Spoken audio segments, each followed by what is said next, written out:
veníamos hablando del delito y habíamos definido el delito como una acción típica antijurídica y culpable. Por lo tanto, habíamos dicho que para que una acción fuera delito, tenía que tener 3 elementos que se desprendían de la propia definición de lo que es el delito. El delito es una acción típica antijurídica y culpable y por lo tanto los elementos del delito son la tipicidad, la antijuridicidad y la culpabilidad. Ya hablamos de los 2 primeros. Ya hablamos de la tipicidad y de la antijuridicidad.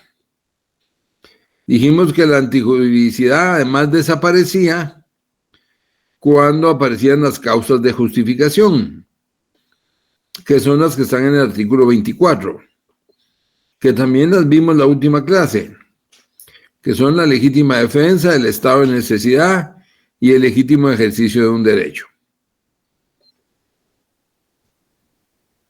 Entonces, habíamos visto qué era tipicidad, qué es antijuridicidad y cuáles son las causas de justificación que aparecen en la legislación guatemalteca, que son las que aparecen en el artículo 24, que son la legítima defensa, estado de necesidad y legítimo ejercicio de un derecho. Por lo tanto, el punto que nos tocaría ahora desarrollar es el tercer elemento del delito, que es la culpabilidad.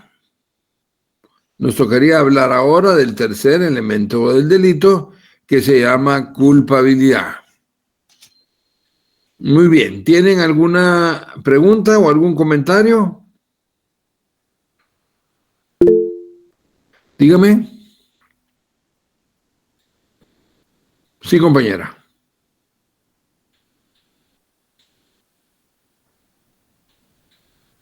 ¿Alguien quiere preguntar algo, jóvenes? John Lick, disculpe, no se me había prendido el aparatito.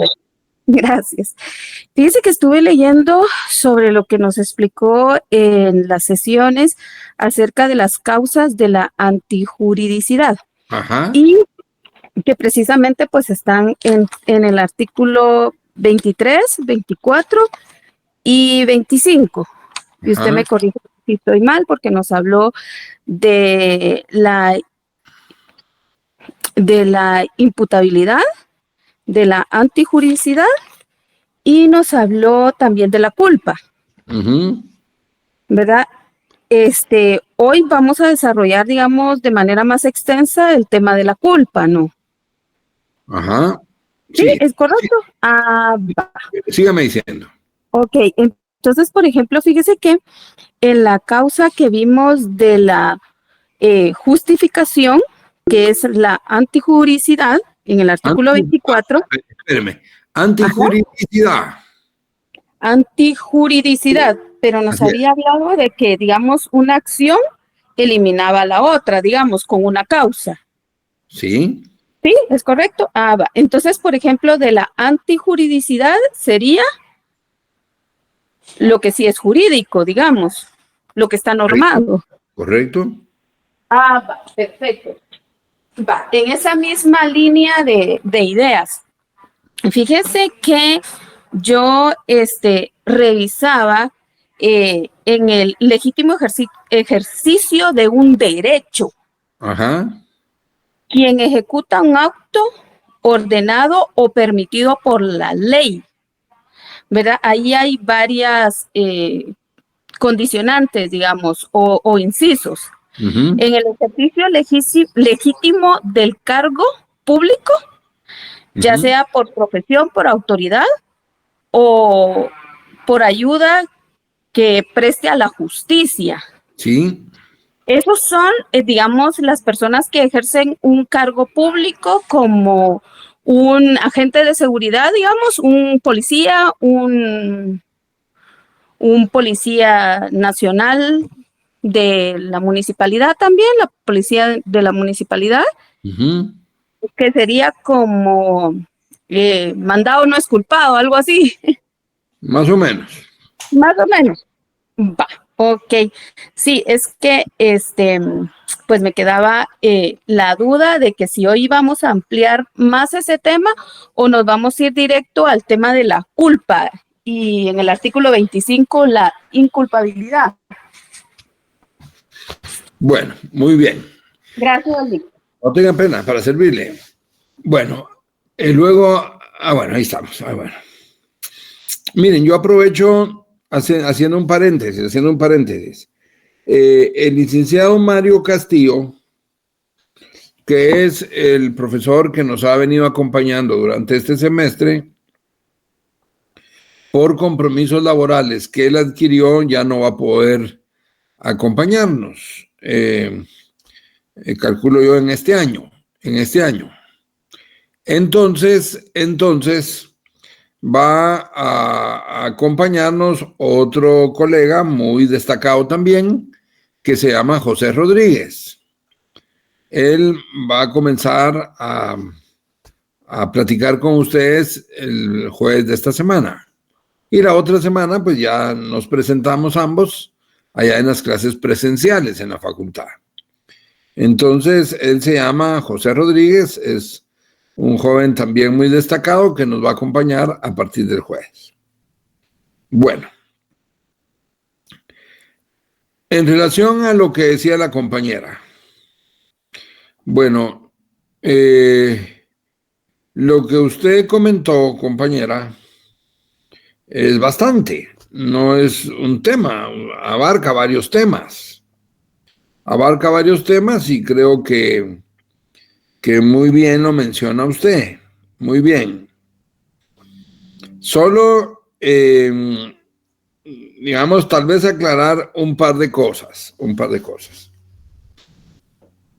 Efectivamente, nosotros hemos visto algunos elementos del delito. Dos de ellos hemos visto ya, que es la tipicidad y la antijuridicidad.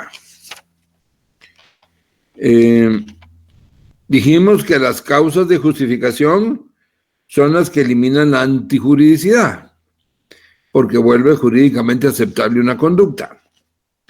Que esas causas de justificación están en el artículo 24. Vaya, ahí sí quisiera yo decirle a la estimada compañera que las causas de justificación solo están en el artículo 24, que son las que eliminan la antijuridicidad, porque las que están en el 23 son las causas de inimputabilidad, eso es otra cosa, y las que están en el artículo 25 son las causas de inculpabilidad, también son otra cosa. Entonces, las causas de justificación son las que están en el artículo 24, que son legítima defensa, estado de necesidad y legítimo ejercicio de un derecho. Esas son las tres causas de justificación que eliminan la antijuridicidad. Hoy yo apenas voy a referirme muy brevemente al artículo 23, que son las causas de inimputabilidad. El licenciado José Rodríguez, algo de eso les va a hablar también el jueves. Y primero Dios, el martes en clase presencial, yo quiero retomar otra vez ese tema de la inimputabilidad y otras cosas que quiero hablar con ustedes el martes en clase presencial. Pero, en resumen, las causas de justificación son las que aparecen en el artículo 24. Esas se llaman causas de justificación. Lo que aparece en el artículo 23 es otra cosa. Se llaman causas de inimputabilidad. Son otra cosa. Y las que aparecen en el artículo 25 se llaman causas de inculpabilidad. Son otra cosa también. Eso es lo que quiero, digamos, subrayar. Lo segundo es que lo que vamos a ver ahora es la culpabilidad, no la culpa. Son cosas diferentes. Es que miren, las palabras se parecen.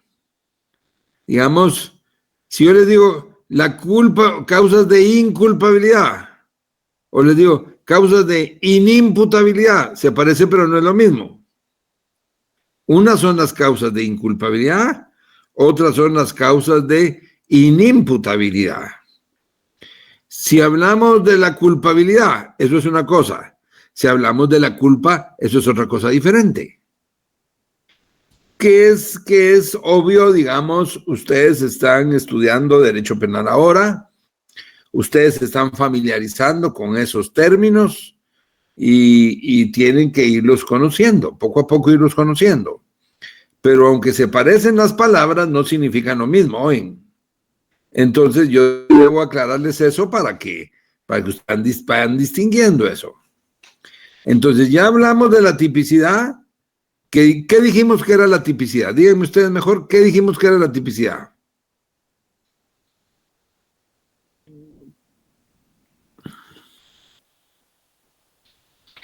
De las notas que yo tengo, tipicidad consiste en el encuadramiento de una conducta en un tipo penal. Exactamente, eso es. Pues, yo mismo les dije que esa era la definición, pero y eso es exactamente lo que usted me acaba de leer. Pero me expliqué en qué consiste eso. Porque eso es lo que usted me dijo. Pero si me lo tienen que decir en sus palabras, ¿qué me dirían? Una conducta antijurídica culpable. No. ¿Qué es la tipicidad? Buenas tardes, licenciado. Es el ejercicio por medio del cual es el regulador y selecciona las conductas penalmente relevantes y los establece en una norma penal. Sí, está bien. En resumen, tipicidad es que una conducta encaje en un tipo penal.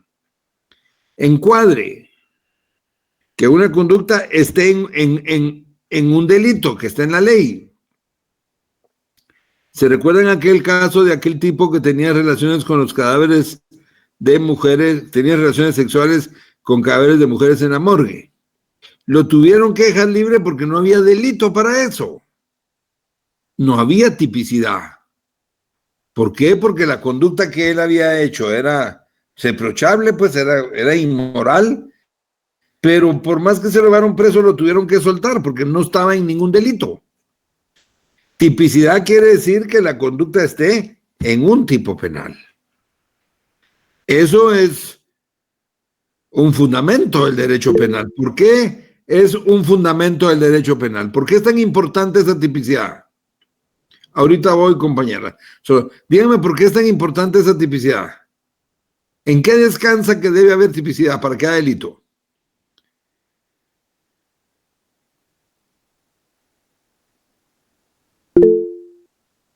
Dígame. ¿Para que se aplique la ley? Sí, está bien. ¿Y el principio de legalidad? Exactamente. La tipicidad, como elemento del delito, descansa en el principio de legalidad. Si les estoy diciendo que la tipicidad es que tiene que estar en la ley, si al señor que había hecho lo que hizo en la morgue lo soltaron porque no estaba en la ley esa conducta y no había tipicidad, y para que la tipicidad tiene que estar en la ley, eso tiene que ver con el principio de legalidad. No hay delito sin ley. Bueno, entonces, la tipicidad es ese encuadramiento de la conducta en el tipo penal. ¿Y la antijuricidad en qué consiste? ¿La antijuricidad en qué consiste? Es lo que está en contra de lo jurídico que ha sido, digamos, como enmarcado como delitos. O sea, es un delito, está normado que eso es un delito y entonces yo lo cometo y entonces voy en contra de lo jurídico, específicamente del delito. Bueno, digamos así está bien, digamos sí. Que la antijuricidad es la contradicción de la conducta con el ordenamiento jurídico. Es la contradicción de la conducta del ordenamiento jurídico. Dijimos que la antijuricidad desaparecía cuando aparecía ¿qué cosa?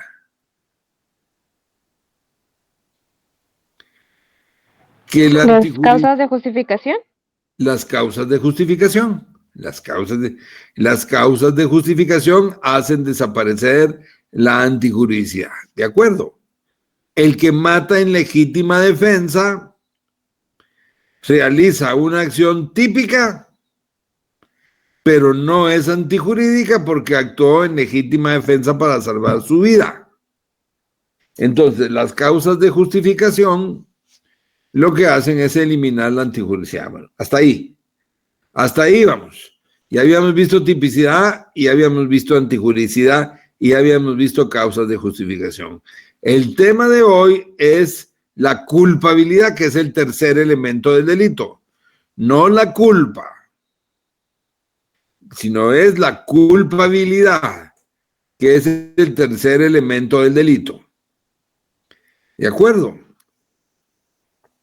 Y vamos a decir entonces que la culpabilidad es el juicio de reproche que se le hace a una persona por haber actuado de determinada manera, habiendo tenido la oportunidad de adecuar su conducta al ordenamiento jurídico. Que la culpabilidad es el juicio de reproche que se le hace a una persona por haber actuado de determinada manera, habiendo tenido oportunidad de adecuar su conducta al ordenamiento jurídico. Entonces, el tercer elemento del delito se llama culpabilidad y es ese juicio de reproche. Entonces, al hablar de culpabilidad, necesitamos hablar de dos cosas.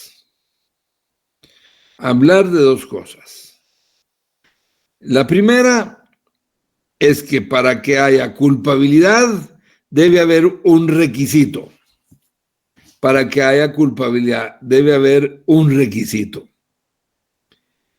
Para que a una persona se declare culpable y se le haga un reproche, obviamente estamos hablando de una acción típica, estamos hablando de una acción antijurídica, y para hacerle ese reproche, para que la conducta, para que haya culpabilidad, hay un requisito inherente a la persona que realizó la acción. ¿Cuál es? ¿Alguien tiene idea cuál es? La culpa, ¿no? No. La conciencia de que Un delito. eso está mal. No. La ejecución de un hecho, Lick. No, piensen en lo que estoy diciendo. Para reprocharle a una persona y al final declarar que eso es delito y reprocharle y ponerle una pena, hay un requisito que es necesario que esa persona cumpla para poder declararla culpable. ¿Cuál es? La evidencia. La evidencia, Lick. ¿La prueba? Fíjense. La acción Tal vez establecer su estado psicológico.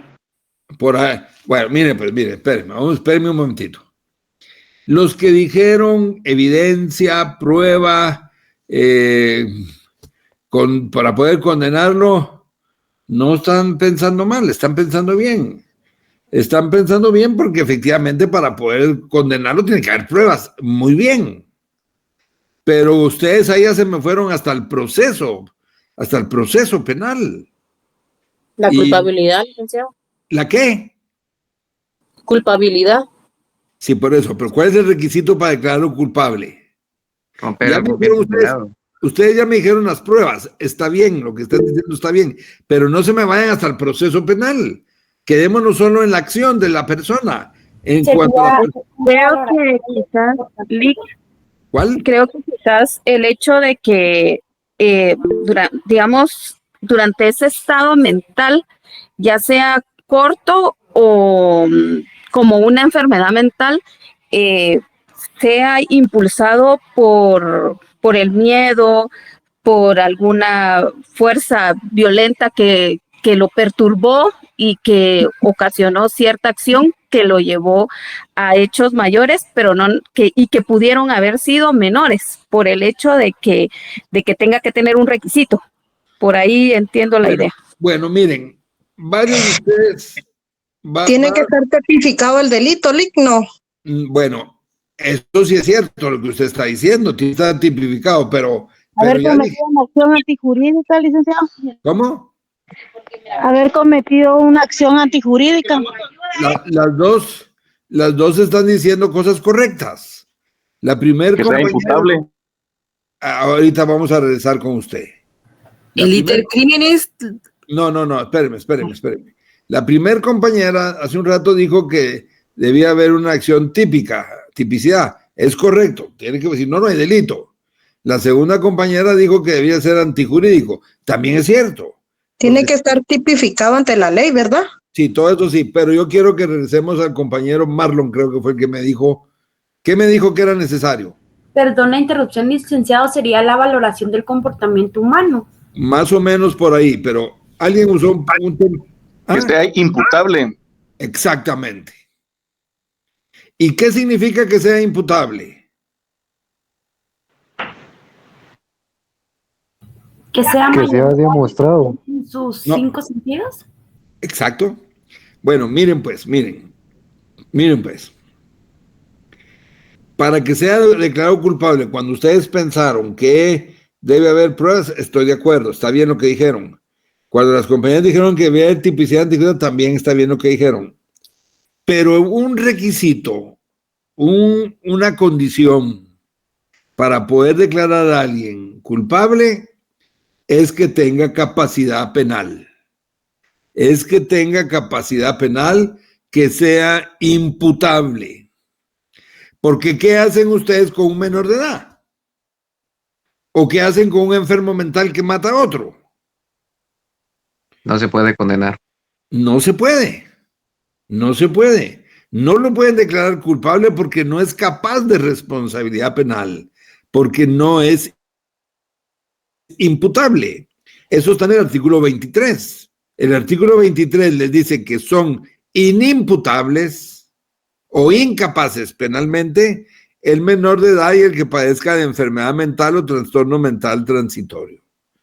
Entonces, aunque la acción haya sido típica, aunque la acción haya sido antijurídica, si la realizó un menor de edad o un trastornado mental, no hay delito, porque no puede haber culpabilidad, ya que no es responsable penalmente. La persona no comprende lo que hace, ni puede determinarse conforme a esa comprensión. Entonces no puede ser declarado culpable porque no es capaz de responsabilidad penal. Así es que, si son tres los elementos, tipicidad, antijurídica y culpabilidad, y el último elemento no se cumple, ustedes no pueden decir que eso es delito. No hay delito, porque la persona no es imputable, porque la persona es inimputable. Entonces, un presupuesto o requisito para que haya culpabilidad es que la persona ni sea menor de edad, o sea, es que sea mayor de edad y que esté con su cabeza, pues por lo menos no bajo enfermedad mental o trastorno mental transitorio, que es diferente a un crimen pasional.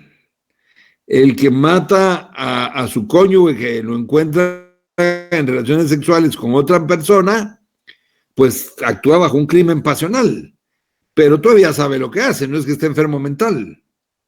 Y le pueden poner una pena rebajada por la alteración mental que tiene, pero todavía sabe lo que hace. Entonces, miren, de este tema de la imputabilidad les va a hablar el licenciado Rodríguez el jueves y yo les vuelvo a tocar el tema el martes. ¿Oyen? Pero solo quiero decirles que para que haya culpabilidad, un requisito es que la persona sea imputable. No puede haber juicio de reproche para un trastornado mental. No puede haber un juicio de reproche para un menor de edad. Deben ser capaces de responsabilidad penal. A ver, dígame, compañera. Entonces, licenciado, aquí sería solo para esos dos casos que no serían imputables. Sí. Ok. Solo para esos dos casos. Solo no son imputables en esos dos casos. El menor de edad o el que padece de enfermedad mental o trastorno mental transitorio. Dígame, compañero Johnny. Licenciado, una consultita. Y si en este caso alguien quisiera utilizar a un menor para cometer un delito, con excusa de que como no puede ser sometido a la justicia, ¿cómo procedería esto? Vaya, su pregunta es muy importante. Su pregunta es muy importante. Porque ciertamente eso ocurre mucho. Por lo que estamos hablando.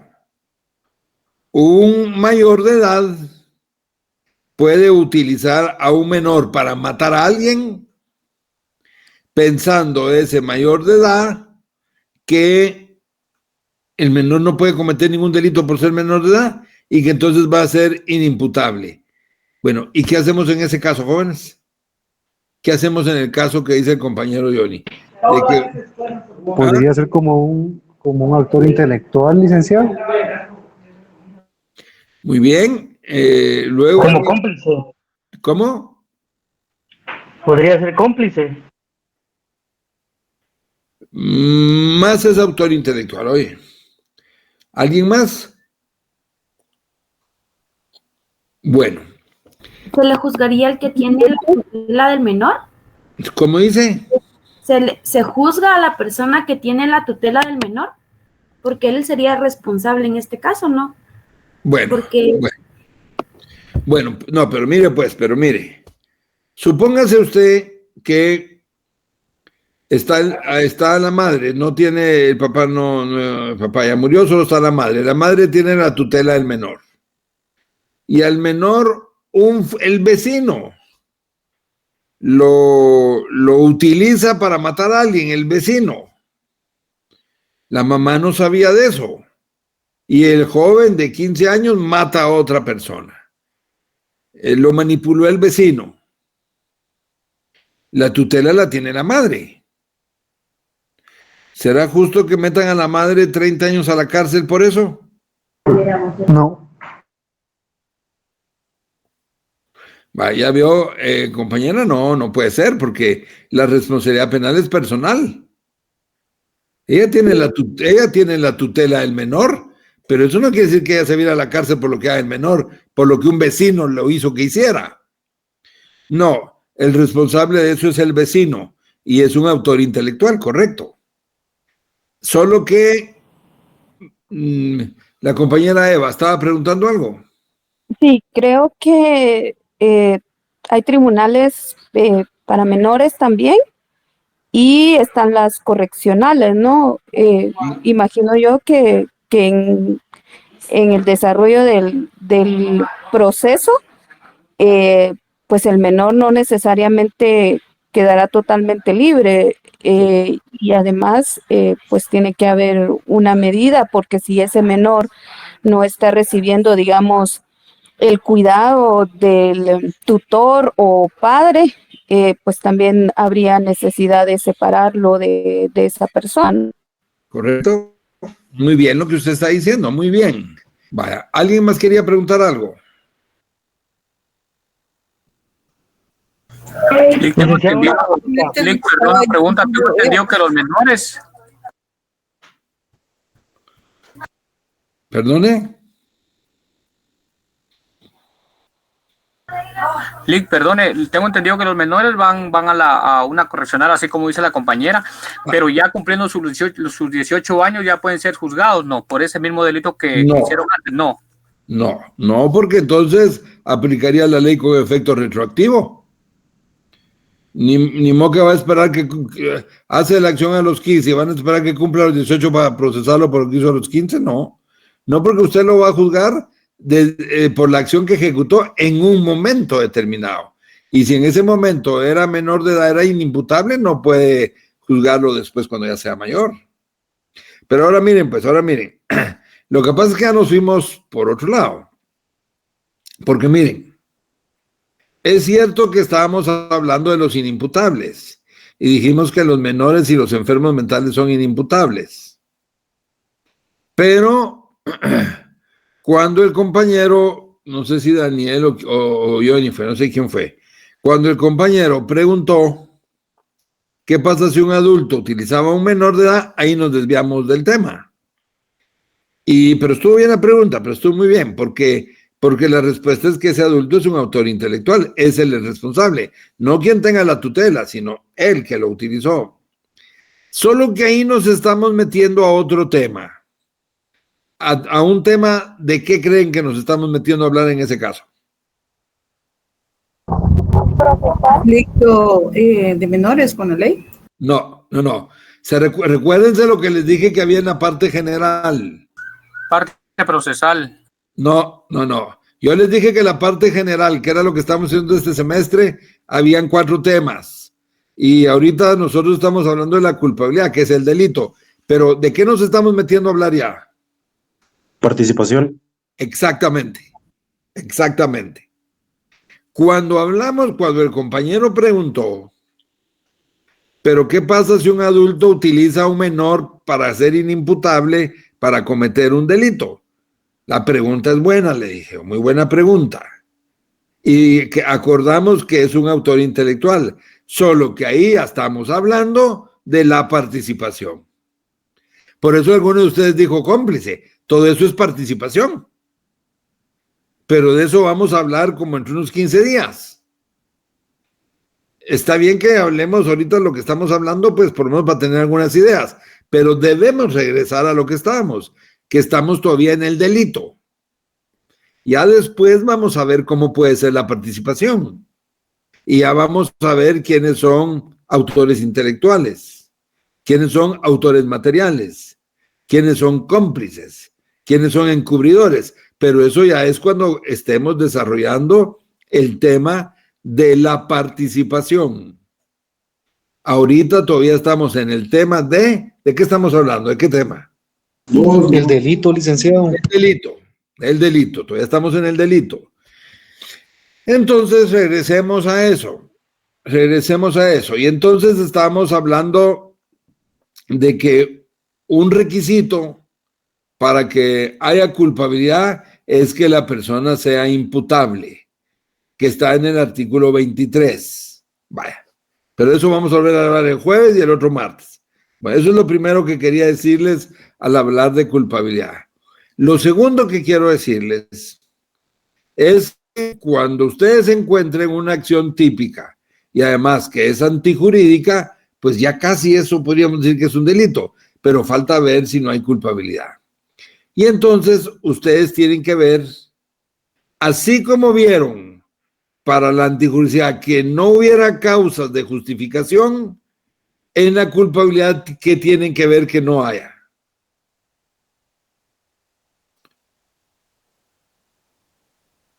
Así como en la antijuricidad tuvieron que ver que no hubieran causas de justificación, en la culpabilidad tienen que ver que no hayan ¿qué?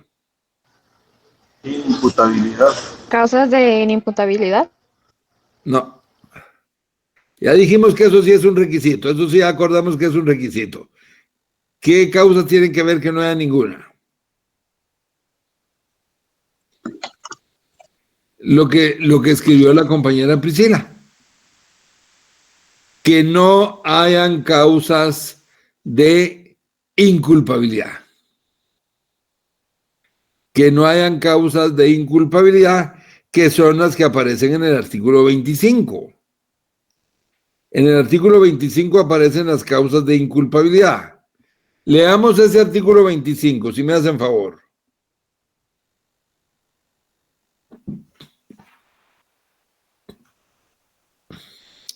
Leamos el artículo 25.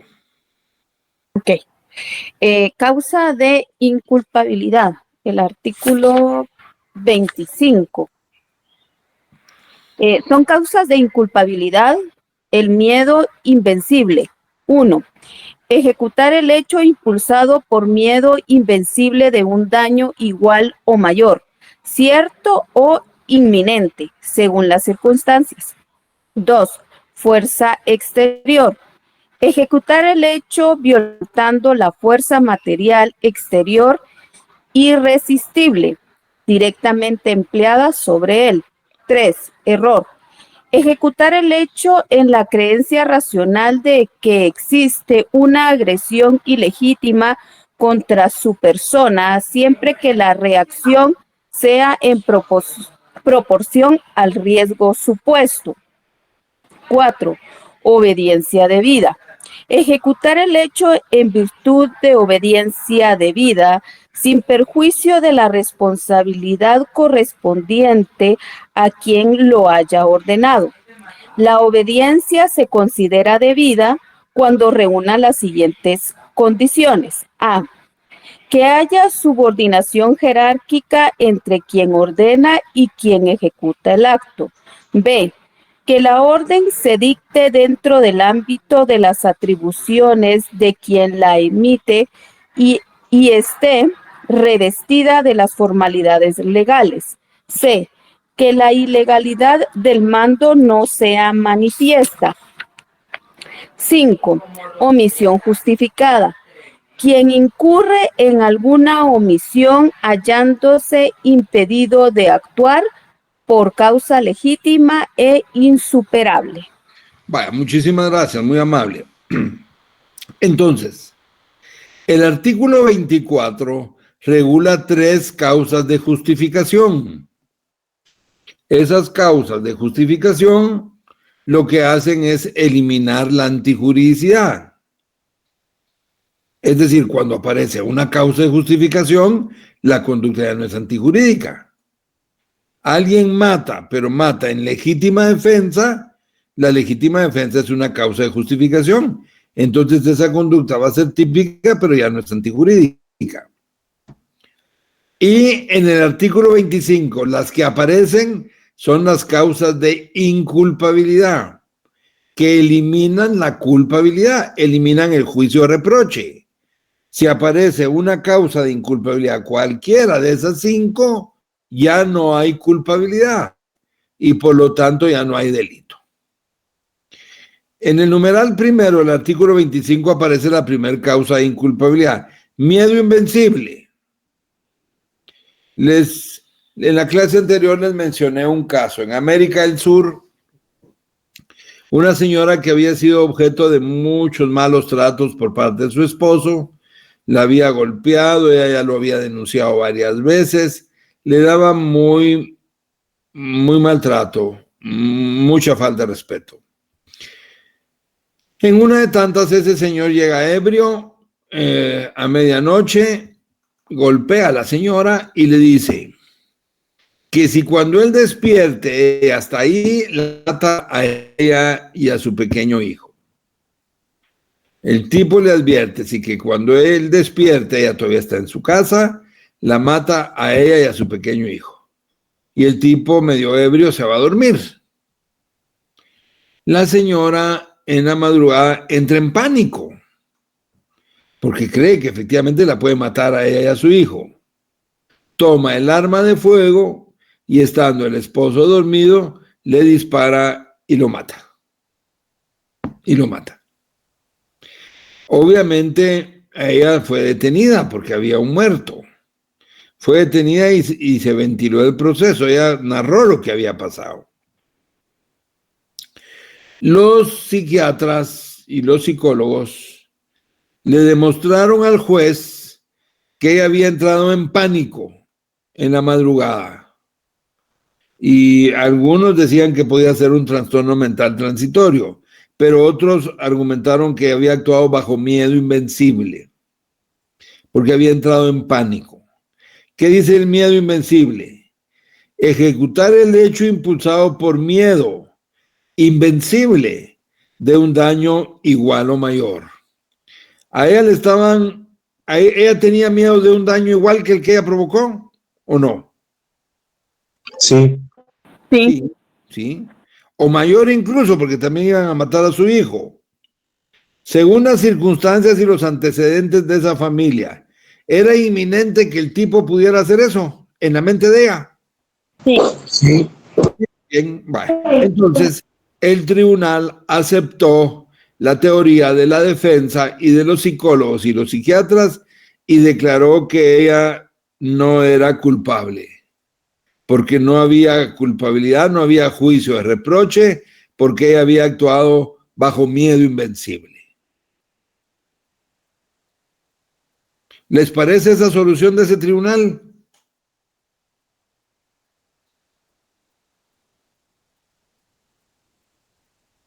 Bueno, entonces, si ustedes creen que esa resolución de ese tribunal es correcta, es porque actuó bajo miedo invencible, bajo una causa de inculpabilidad.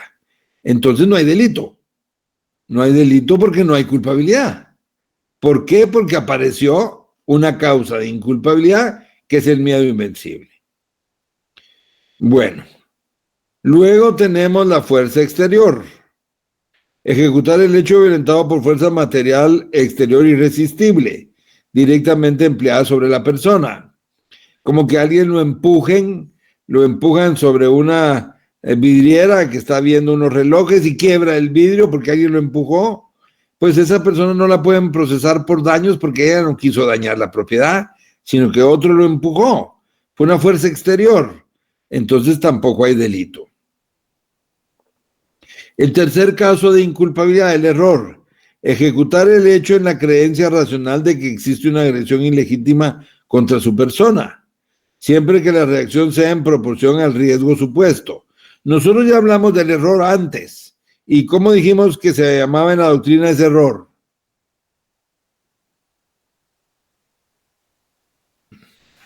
Legítima defensa putativa. Exactamente. Legítima defensa putativa, que es actuar en la creencia racional de que existe una agresión contra la persona. Y aquí viene un ejemplo que usamos cuando estábamos hablando de las causas de justificación. ¿Se recuerdan que hablamos de un señor que había ido al zoológico y andaba huyendo por unas calles cerca del zoológico porque se había salido de su jaula una fiera? Y él iba huyendo y encontró una puerta media abierta y se mete a la casa y cierra la puerta por dentro. Bueno, a ese señor lo acusan de allanamiento de morada. ¿Cómo hacen para defenderlo?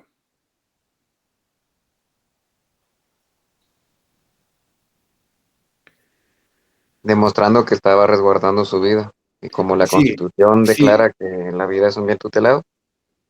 Está bien, demostrando eso que usted acaba de decir. Pero ¿y en qué artículo se basan para decir que no hay delito? Lick, ese es como el ejemplo que usted acaba de dar de la señora que mata por amenazas al esposo, ¿verdad? ¿Es similar? No. ¿No? Parecido, pero no es similar. La defensa no es la misma. Claro, sí, parecido. Sí, en el caso de esta señora, sí dijimos que era miedo invencible, pero en el caso de este señor... Artículo 24, ¿son causas de justificación? ¿Qué causa de justificación? La putativa. No. Legítimo ejercicio de un derecho. ¿El estado de necesidad, Lick? Estado de necesidad. Estado de necesidad dijimos que era evitar un peligro, huir y protegerse de un peligro. Entonces dijimos que ese señor que se había metido a la casa y lo acusaban de allanamiento de morada podía defenderse alegando estado de necesidad. Pero un compañero nos dijo que qué pasaba si el morador, imagínense ustedes, que el de la casa haya sido víctima de extorsiones 15 días antes. Lo estaban extorsionando y lo habían amenazado de muerte. Y de repente ve que un tipo se mete a la casa y cierra la puerta por dentro. Y entonces el dueño de la casa lo que hace es sacar su pistola y lo mata, creyendo que era el extorsionador. Y lo mata. Pero en realidad no lo iba a matar, él iba huyendo a la fiera. Pero el otro lo habían estado extorsionando. ¿Qué alegarían en defensa de este señor? ¿Podría ser la legítima defensa, licenciado? No, porque no había agresión. Miedo invencible. Miedo invencible.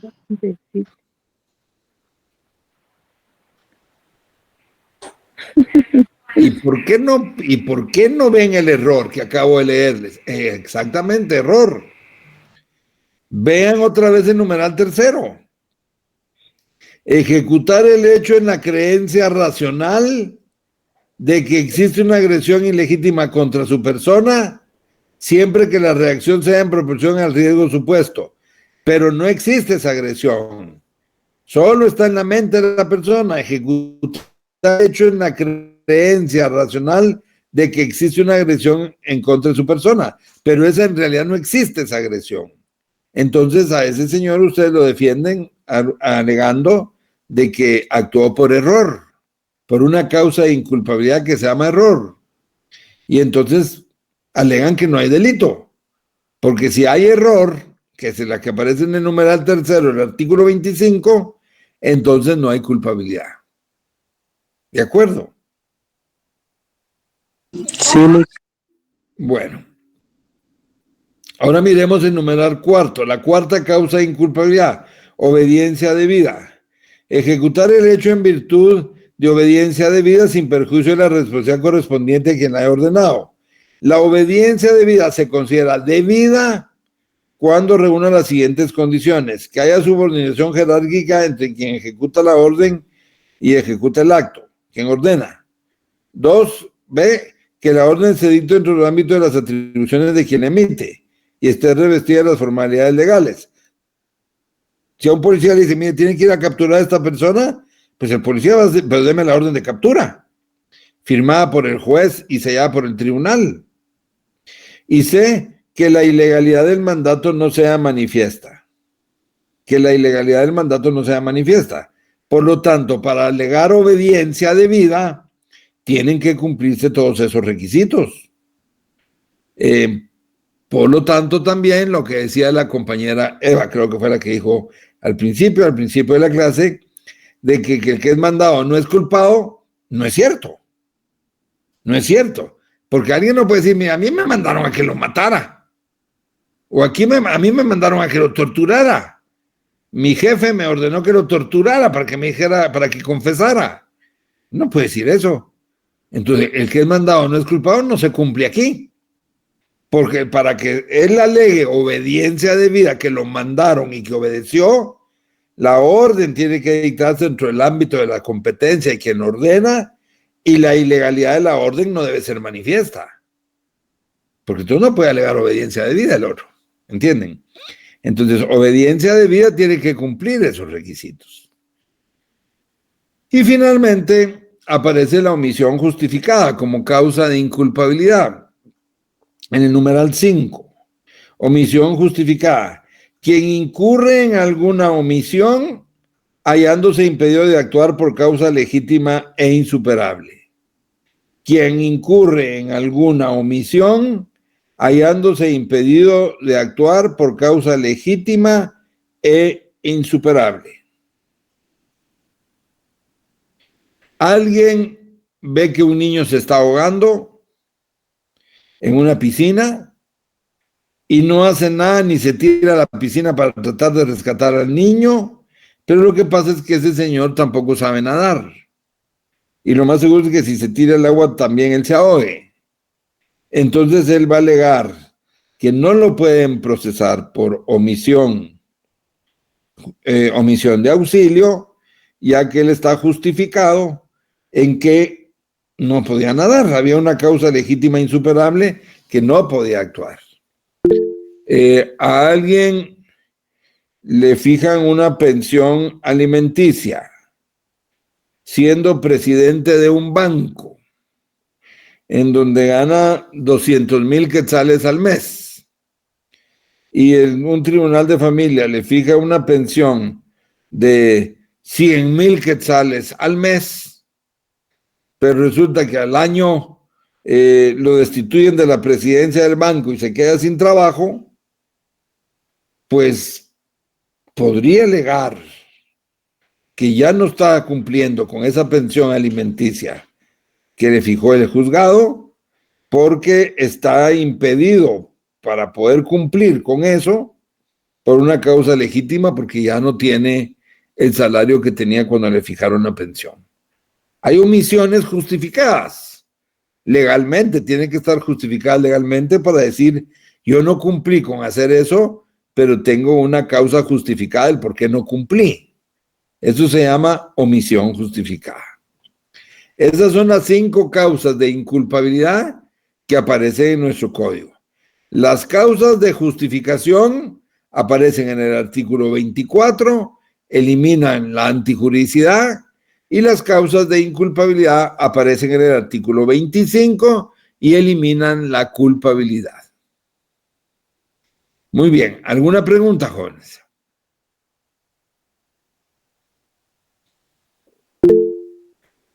Dígame, por favor. Buenas noches, disculpe algo rapidito. ¿Podría entrar como causa de inculpabilidad, por ejemplo, la manipulación? ¿Entraría eso en obediencia debida? Por ejemplo, de que un hombre esté obligando a una mujer a cometer un delito y la manipula con que tiene pues videos íntimos de ella y si no lo hace lo publica, por ejemplo. Podría ser. Nos estamos ahí viendo ya en un caso de participación, esa persona que la está obligando, pero puede ser. La idea que usted tiene de esa posibilidad es correcta. Sí podría haber para protegerse, digamos, una acción así, ¿oye? Gracias, Lick. Muy bien. Dígame, compañera Eva. Fíjese, Lick, que estaba leyendo el último párrafo de estado de necesidad. Ajá. Cuando dice, no puede alegar estado de necesidad quien tenía el deber legal de afrontar el peligro o sacrificarse. Eso es como contrario, digamos, a quien incurre en alguna omisión hallándose impedido de actuar por causa legítima o insuperable. Digamos, viendo el ejemplo del niño que se está ahogando y está la persona que tiene el impedimento porque no sabe nadar, pero tampoco hizo ninguna acción para afrontar el peligro o sacrificarse. Ahí sería más que todo, digamos, del abogado penalista que guiara sus argumentos hacia la utilización de alguna de las causas. No, le voy a decir cómo funciona. Okay, la omisión justificada es como el caso que hablamos, de que sacarlo del agua porque no puede nadar, o el que ya no puede pagar la pensión alimenticia porque ya no tiene el salario de 200,000 quetzales al mes. Se justifica que la omisión de lo que no hizo es una omisión justificada. El último párrafo del estado de necesidad que usted leyó, que dice, no puede alegar estado de necesidad quien tenía el deber legal de afrontar el peligro o sacrificarse, se refiere a aquellos casos en donde se da un peligro, pero alguien tiene que enfrentar ese peligro por la posición que se desempeña. Por ejemplo, en un barco, el capitán del barco, si el barco va a naufragar, no puede tirarse el primero en el salvavidas. Pasó en Italia, en donde se hundió un barco y el que avisó que el barco se iba a hundir era el capitán que ya estaba en la playa.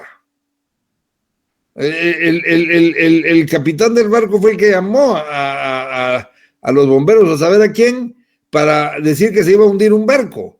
Y él era el capitán y ya no estaba en el barco, sino ya estaba en la playa. Y el barco se hundió y se murió un montón de gente. Él no puede alegar estado de necesidad porque tenía el deber legal de afrontar el peligro o sacrificarse porque era el responsable de la embarcación. ¿Entienden? Entonces, a eso se refiere el último párrafo del estado de necesidad. El capitán de un barco, el capitán de un avión, que el piloto de un avión que tiene bajo la responsabilidad de él van todos los pasajeros. Entonces no puede salvarse el primero que a los demás. Él tiene la obligación de enfrentar el peligro. Hasta que los demás ya hayan superado el peligro, él puede actuar para salvarse él mismo. Pero es porque el cargo que ocupa, pues, por la posición que tiene. A eso se refiere, oye. Ok, gracias, Lick. Muy bien, jóvenes. Entonces, bueno, el tema de hoy era el último elemento del delito, que era la culpabilidad y las causas de inculpabilidad del artículo 25. Y entonces ya el jueves y la otra semana vamos a ver otros temas muy importantes también, que tienen que ver con la inimputabilidad, el caso fortuito y otros temas muy importantes. La compañera Evelyn me quería preguntar algo. Sí, licenciado, buenas noches. Buenas noches. Solamente quería saber, es que mira que yo he tratado de comunicarme con usted y no he logrado, no sé si habrá algún correo o algo para poderme dirigir a usted. Sí, con mucho gusto. ¿Cuál sería? Es mi nombre, Estuardo Galvez. Sí. Un número 8. Ok.